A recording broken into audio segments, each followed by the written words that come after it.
Right, hello, welcome to BJG Reptiles. So today I'm going to be doing a video and it's going to be introducing all my animals and explaining where they are from, their little backstories basically. So we're going to start with one of the baby water snakes. We're going to start with the big male called Colin. So this is a southern banded water snake. As I said, he's called Colin. He was purchased from Snakes and Adders. He is part of the breeding plan with a smaller female called Liliana. Now, Colin is one of the newer members of the family, as you can tell by his small size. He's grown a fair amount. He's still a little bit jumpy and a little bit striky when you get him out, but he's a very good snake to get some viewer attention, so I'm going to start with him. So he isn't even a year old. He's a small snake. He's eating fuzzies now, actually, so he's putting on a decent amount of weight. And this is the starting snake. So I'm going to move on to his sister in a second, but this is the introduction and this is Colin. So this snake here is Liliana, the female southern banded water snake. As you can see, she's a little bit more friendly. She's also got this nice little banded pattern, whereas Colin is very dark, so you can't really see it.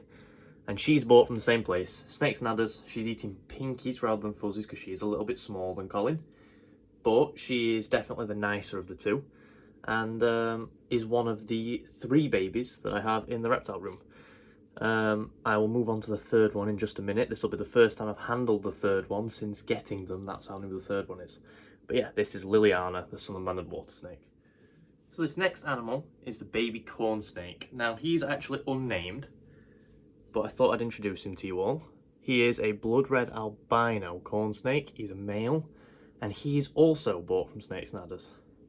This snake is in the breeding plan, so let me get him close to the camera. And he's a gorgeous little animal. He's proper piddly. Look how small he is compared to my hands. But he's really nice. You can tell he's been handled by Snakes and Adders. He is a perfectly healthy little male corn snake. So now I'm actually going to introduce 3 animals on the trot. So we're going to start with Reggie, who is in there. Reggie is my Russian dwarf hamster, bought from Pets at Home. Probably the only animal I'll ever buy from Pets at Home. And he is a male Russian dwarf hamster, and as I said, he's called Reginald. He will be getting an upgrade, but he's just a quick introduction because he's an animal that I can't really get out and show you. The next introduction is in there. That is Helix. So Helix is a spider ball python. Now, I can't get Helix out for you because Helix is having mite treatment as we speak. Which is why I'm doing him and Jaffa next at the same time, because she's also going through treatment. So the story behind Helix is he is a rehome from Snakes and Adders. Now they've rehomed him from someone else's house. I have them rehomed him from Snakes and Adders. Reggie, I will feed you in a minute. Holy crap. He actually suffers with a neurological issue that's quite common with spider ball pythons, and it means that he struggles to eat and climb, which is why in his enclosure everything's pretty low down, because I don't want him to fall and hurt himself, even though it's only like a 2-foot high enclosure. Still don't want to risk it. And when I feed him, I have to be really close to the point where my hands are almost always in firing range. But yeah, he's a little rehome that I got for free, and I'm looking after him, and I will be keeping him forever. But he's not in the breeding plans, as he is a spider and he does suffer with the neurological problem. Now we'll move on to another rehome that I got, which is Jaffa. So Jaffa's actually hiding at the back of the enclosure. You can see her back there. So Jaffa is the big female corn snake that will eventually be partnered with the male corn snake I showed you earlier.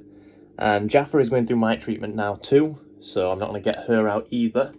She's actually back there as well. I don't know if you can see that. She is a rehome from my friend. So my friend was struggling to care for them. No problem of his own. He's at uni. He's got a lot of, he hasn't got a lot of spare time on his hands. So he asked me to take her. I've taken her, and when I do breed her, if Owen, my friend, ever gets into the hobby again, he is having one of the babies for free. It's completely fine. He did do a good job of looking after her, but he just didn't have the time to keep track of her and the other snakes that he had, so I now have Jaffa. But she's doing good. We estimate her to be about 9 years of age, I believe. Owen wasn't the first owner. I think Owen may have been the 2nd or 3rd owner, actually. So I'm like the 4th owner of that snake, and yeah, she's doing good, other than the mite treatment that she's going through right now. And we'll move on to the next animal now. So the next animal on the list to show you all is Gordon, my western hognose snake. So he is a jaguar morph, and he's actually my fiance's snake. He's a little bit hissy because he's a hognose, but as you can see, he is a lovely animal. He's fine once he's out of the enclosure. He's getting big now. He's a little male. I believe he's 2 years old now, and he's getting pretty heavy, to be fair. Now, one interesting thing about him is jaguar morphs have this little, like, you see how the pattern darkens there? So originally I thought he had scale rot, which is really weird because the parameters are fine. But in a bit more research, and actually as he's grown, the pattern has got more. That's actually part of his pattern. That's what jaguar does, apparently. Now, he is a very interesting animal. He's very hissy, he's very cage defensive. He's a very reliable eater for a hognose. And I picked him up from the IHS Reptiles show in Doncaster back in 2021. He was the second smallest animal on the table, and we just couldn't say no to him. He was so cute. And yeah, that's Gordon's little story. He's never had any problems. I'm looking for a female, probably in 6 months' time when I've got a little bit more money and I've got another vivarium spare. But he's a beautiful little animal. And yeah, just thought I'd introduce him all to you all and give him a little backstory. If I stroke him, he will try and bite me. He is really dumb. He's genuinely not the friendliest snake ever, but I trust him enough to be in my hand. He's not as nice as some of the other snakes I've got. So this here is the first female ball python I'm going to show you. She's arguably the prettiest snake I own. This is Cherim. So she is a super pastel purple passion, which is a super pastel, a Mojave and a phantom, which gives her this really cool pattern. Really, really light snake, beautiful blue eyes. I picked her up from a guy that just owned a couple snakes. He had a baby in her and he was looking to get out of the hobby. And she's, again, not the friendliest snake ever. She's lovely when she's out, but she can be a little bit snappy if you go too close to her face. She very clearly wasn't handled when she was younger. She's used to me now. I can just reach in and get her. I did have to get the snake hook to get her out this time, actually, because she was postured to strike, and I don't fancy getting bit by her because she's relatively big. But yeah, this is Cherim. She was another rehomed animal, but I did actually pay for her. I'm not going to disclose that fee because it is an embarrassing amount of money. But yeah, she's a gorgeous ball python, and she is in the breeding plans. Not as of right now, she's not been bred, but by Christmas time I'm going to throw her in with one of the males that I'll show you later on. But yeah, that is Cherim. So this animal here is another royal python. This guy's called Anubis. So his story is I picked him up from a breeder down in Nottingham. I'm from the UK, for those of you that don't know. And he is my first ever royal python, my third ever snake. He's the one that really got me to love royal pythons. He's a gorgeous animal. He was really small when I got him. He now weighs over 800 grams. He used to, literally when I got him, he weighed less than 100 grams. He is a gorgeous animal. He's never had any problems. Lived, he must be 2 years old now. And yeah, he's a gorgeous royal python. See, this royal python, because I've had him since he was so young, I can touch him and stroke him. Yeah, I can go and lift his head up like that, and he doesn't care. He is out quite frequently because he is one of the ones that I've had since a baby, and he knows who I am. I mean, he will sit on my hat if I give him the chance to. But yeah, this is Anubis. This is the only normal royal python that doesn't have 100% het. He's 66% het for TSK Xanthic. I will try and prove that out at some point in the future, but he's not immediately in the breeding plans. Like I said, he was just the first royal that I ever got because I really love the look of him, and he cost like £40 or something, and I had an enclosure, so I got him. So I'm not going to spend a lot of time on this next one because it's really hard to see because they don't have a light at the minute, but right there is a fish tank. There's 4 Danios or Danios in there. They are temperate fish or cold water fish, and they will be getting a bigger aquarium with some more cold water fish of similar size because I want to see them schooling. But they're very cool. I've had them for like 6 months now. All 4 of them are doing brilliantly. They get weekly or every 2 week water changes, and they get fed this crap because it lasts forever. I'm looking to vary the diet, but I need to do a bit more research before I do that. I bought those from Pets at Home, so I did lie about Reggie actually, because that's really the only aquarium that does small freshwater fish near me. A lot of the others are tropical fish or like big cold water fish. which obviously I don't have the facilities for. I wanted to start with something small, so I purchased those 4. They don't have names, they're just my 4 fish. My son helped me design the tank, it's got a Paw Patrol character in it. And yeah, it's kind of, my son comes in to help me feed them and the geckos every so often. He has also started helping me feed the baby snakes, which is really cool. He really enjoys coming into this room, which is really nice. But yeah, I've got 4 fish in that tank. So this right here is the biggest animal in the reptile room. So this is Eris. She's not been out for too long because, as you can see, she's very blind. She's currently very deep in shed. Let me sort out her hide actually. That's alright. She is a leopard het pied ball python, and she's the biggest female. Now the interesting thing about her is that not only is she the biggest female I own, but one of her parents was a first generation snake, which means one of her parents was wild caught. So she's actually a 2nd gen snake. So luckily one of her parents was very far down the captive bred, but one of her parents was actually wild caught, which is really interesting. So she is a little bit more temperamental. But she was CB 17 and she's doing perfectly fine. She's in my enclosure. She did have mites when she came in, same with the Pep who was below, but they were both treated. They both no longer have mites. And yeah, she's doing really good. That's Eris. So now we're moving on to Ophelia. So this is the last female ball python in my collection. She is just a GHI. So I bought her from a guy called Frog Eyes Exotics over on Instagram. He had 2 GHIs and he had to get rid of one. This is a very light example of a GHI, and I bought it from him, and she's doing great. She hasn't eaten in 2 weeks, but that's usual for Ophelia. She'll eat a lot of food, put on a couple 100 grams, and then just go on a hunger strike for 6 months. So she's also currently in the breeding plants because she's only just stopped eating, so I'm just putting in a Pep, my male, who I'm going to show you after this, in with her, and I'm hoping for some pinstripe GHIs, which would be very cool. But yeah, that is Ophelia. She's a very beautiful little snake. Oh, actually, also, let me find it. Oh, where is it? She's got a little paradox spot on her. There it is. So if you look there, you see how it's like orange.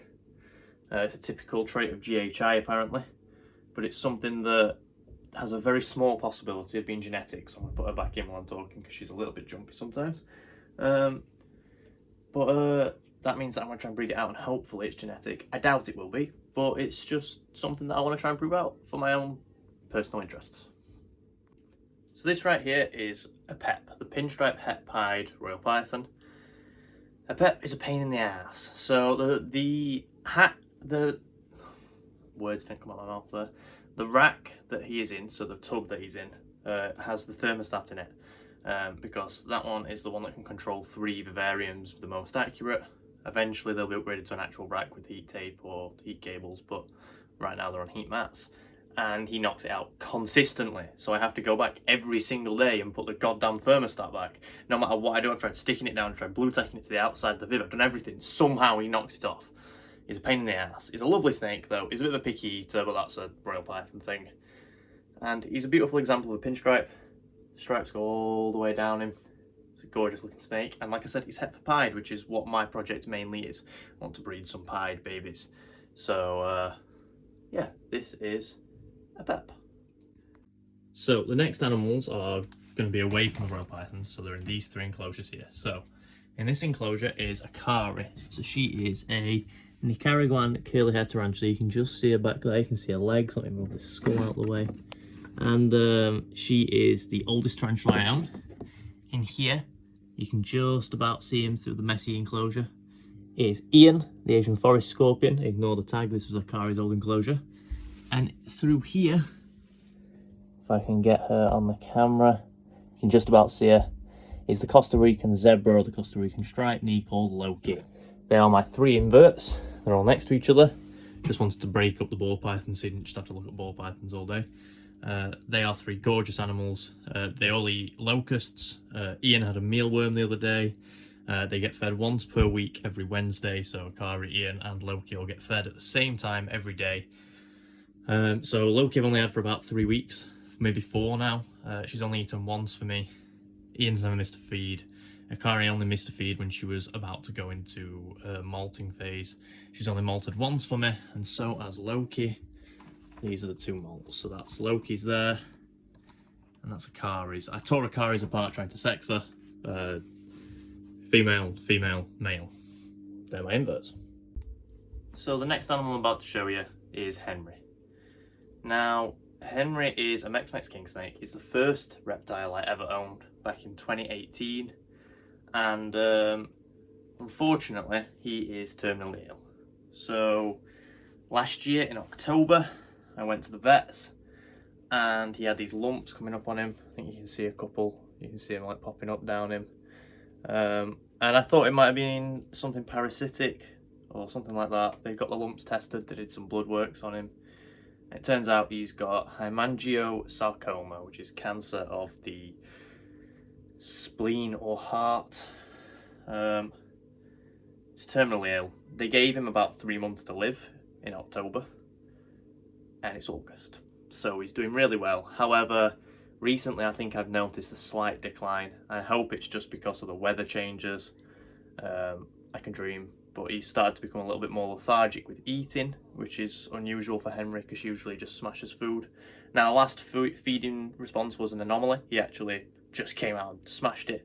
But the 2 times before that, he actually was really lethargic. So I'm keeping an eye on him.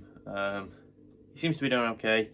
You can see there, it's really hard to see, but right below my thumb, there's like a scar mark. That's where he had one of the biopsies. He's got 3 scars all down him. The other 2 are really hard to see because they healed up really well. But yeah, this is Henry.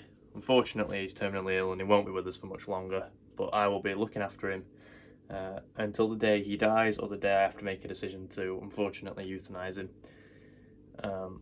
But he's a gorgeous animal and I absolutely love having Henry out and showing him because not many people own Mex-Mex king snakes and they're really underrated snakes. They are gorgeous. And yeah, I actually got him with my brother in 2018. It was my brother's gift and I ended up keeping him. And yeah, he's the reason that I got into this hobby. I absolutely adore reptiles because of him. So you can thank him for these videos. So the next snake I'm showing you is right here. He is the youngest royal python I've got. It's just done a nice fresh shed for me. Fully shed. The tail and eyes are all intact. In fact, it will go in my shed box because it's that good. Now, Bernard is I bought him around the same time as Ophelia, the smallest female I've got. Like I said, he's the youngest. He's a lesser yellow belly and he's 50% het albino. He is, again, arguably up for the top spot, most beautiful snake in here with Cherim. And I've had him since he was really small as well, so he's really good. He's really friendly. I can just kind of swing him around, look. And yeah, he's a gorgeous little animal. He's got massive compared to when I first got him. When I first got him, he literally could curl up in my hand. Now he's this big. And yeah, Bernard is a very small royal python male, and he is in the breeding plans. I just need an albino at some point in the future. But when he gets up to size, I will be trying to breed him with either Cherim or Ophelia, because lesser GHIs and yellow belly GHIs, and also pastel lessers and pastel yellow bellies are very pretty. And also there's obviously the chance of getting Mojave or Phantom in there. And he's a gorgeous, gorgeous animal. So I would love to get him in with a female. But yeah, this is Bernard. So this is the last royal python in the collection. This is Zippy, the biggest male I own. He is a very large male. He's weighing, I think, just under 1,000 grams now.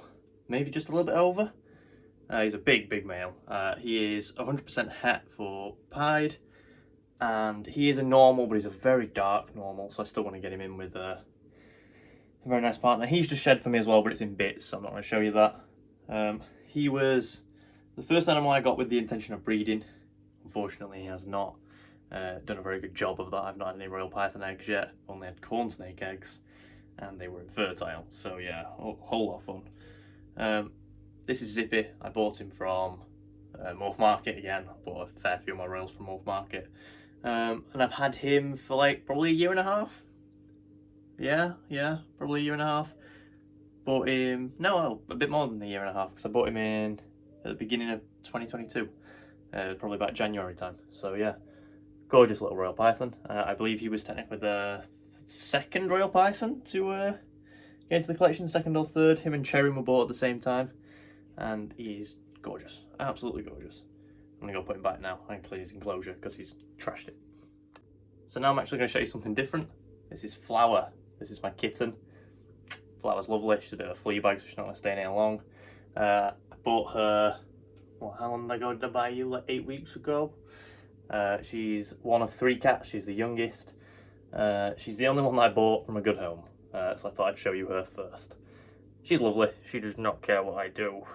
Yeah. But I thought the cat should make it into the video as well. So yeah, this is Flower. So I'm going to do this one quick because Mabel's a little bit nervous. So this is Mabel. I got her from someone we know. They weren't looking after her. She didn't have a food bowl, no water bowl. And she's nice and healthy, nice and plump look. Mabel is the second oldest cat, aren't you, Mabel? She's a little bit shy. She especially doesn't like little girls. She's scared of little girls, aren't you? But she loves me, don't you? And I'm going to go get the last cat now. But this is Mabel. So I figured this would be an easy way to film the last one because she likes scratching me. That is Lily right there. We got her again from someone else. They weren't looking after her. They all had to fight over food.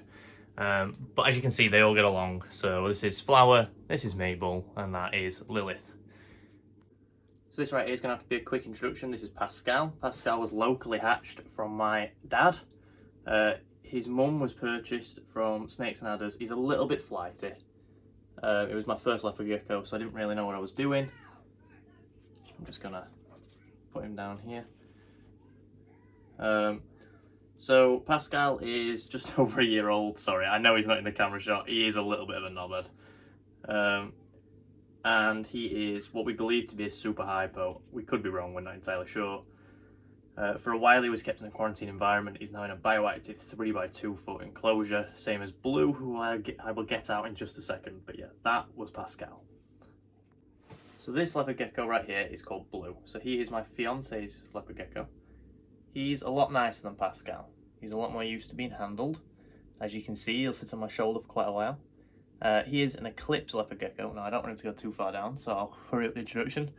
Yeah, this is this is Blue, the eclipse leopard gecko. As you can see, he does this a fair amount. Sorry, I had to bribe him off of me. Yeah, this is Blue. He's the youngest leopard gecko I own. He's also the nicest one. And finally, this is Shelly. Shelly is the Mississippi map turtle and is the latest rehome/rescue animal that I own.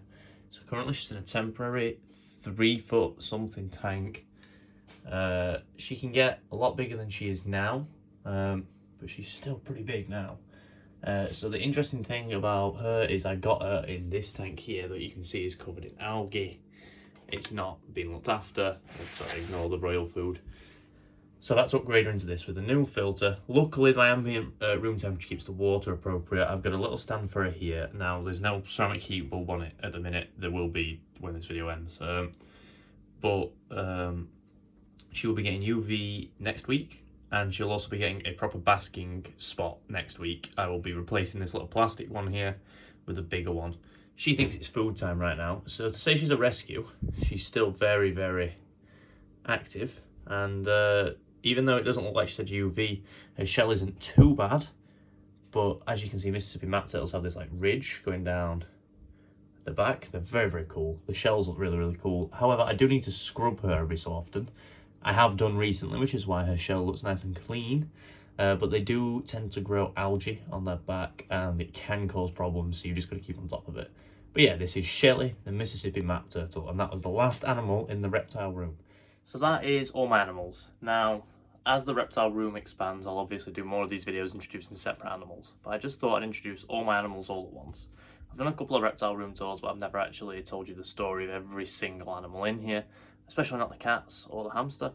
And I thought it was a nice change of videos. So if you have got this far, please leave a like and subscribe, and please feel free to comment. But yeah, I hope you've enjoyed the video, and thank you for watching. Goodbye.